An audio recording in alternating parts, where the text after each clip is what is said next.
tayo ngayon sa Jollibee at meron tayong mamayang gagawin na tipid tips. Abangan natin yun ha. Titingnan natin kung paano tayo makakatipid ng konti. Kasi nag-celebrate tayo ng birthday ngayon ng aking pamangkin. So wala siya dito dahil nandun siya sa kanyang mami. Kasama siya ng kanyang mami. So, nandoon. So, kapila sila. So, mamaya, mga kaboom, tingnan natin kung anong gagawin natin. Bye-bye! Mga kaboom, at ayun ang sinasabi ko sa inyo, nakikipit. Ayun o, sinasalin na o. Nakita nyo ba yan? O, diba? Ayun naman ang tipid dito sinasabi ko sa inyo.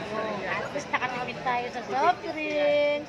Dito kami ngayon. At nagdala na lang kami ng 1.5 na po. Ayun o.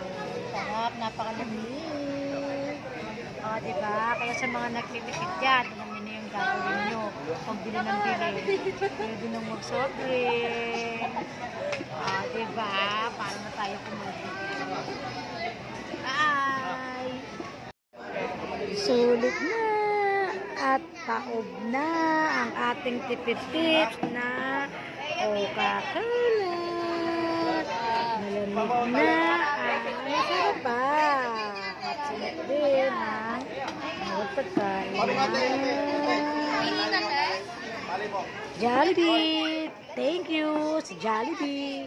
Bida ang saya.